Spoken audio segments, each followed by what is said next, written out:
আল্লাহ বলছেন, ইম্মাক্কান্না ফিল আরদ ফাআকামাস সালাত ওয়া আতাউজ যাকাত ওয়া আমুরু বিল মা'রুফ ওয়া নাহাউ আনিল মুনকার।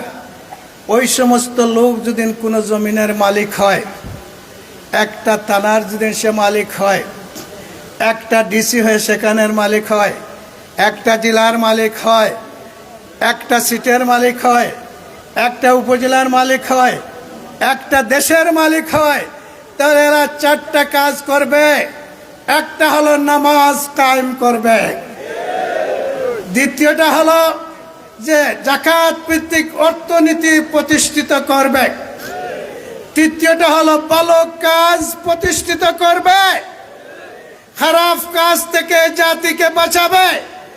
সুতরাং এই চারটা জিনিস যদি আপনারা চান, এই বাংলাদেশের সমৃদ্ধি চান, এই বাংলাদেশের শান্তি চান, আপনার মেয়ে শান্তিতে কলেজ ভার্সিটি গিয়ে লেখাপড়া করুক, আপনার ছেলে একটা খাঁটি মুসলমান হিসেবে লেখাপড়া করুক, বসবাস করুক, আপনি শ্রমিক হিসাবে শান্তিতে কাজ করতে চান, আপনার কাজে যদি আপনি বরকত পেতে চান, আল্লাহর সাহায্য চান, তাহলে ওই সৎ লোক এবং যোগ্য লোক জামাতে ইসলামী এবার আপনাদের সামনে পেশ করছে।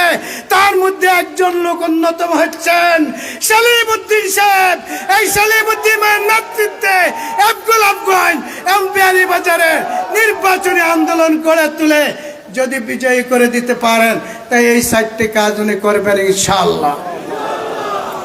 আমি আপনাদের কাছে চ্যালেঞ্জ ছুটছি, সকলের কাছে আমি চ্যালেঞ্জ ছুটছি। সলিমউদ্দিন হচ্ছেন একজন পাক্কা ইমানদার লোক, সলিমউদ্দিন হচ্ছেন একজন যোগ্য লোক, সলিমউদ্দিন হচ্ছেন একজন সঠিক খাদিম। 1 টাকাও তিনি তসরুফ করবে না। আমি চ্যালেঞ্জ দিচ্ছি, তার মতো কোন ক্যান্ডিডেট এখানে আপনারা পাবেন না ইনশাআল্লাহ। যদি আমার এই চ্যালেঞ্জ ঠিক হয়, তে গোলাপগঞ্জবাসী এবার দেখিয়ে দিবেন যে সততার পক্ষে, ইমানের পক্ষে, রাষ্ট্র গড়ার পক্ষে, দুর্নীতি থেকে জাতিকে বাঁচানোর পক্ষে, একটা সমৃদ্ধ দেশ গড়ার পক্ষে গোলাপগঞ্জবাসী আমরা ঐক্যবদ্ধ হয়ে সলিমউদ্দিনকে পার্লামেন্টে দেখতে চাই। কারা চান হাত তুলে রেখে দেন।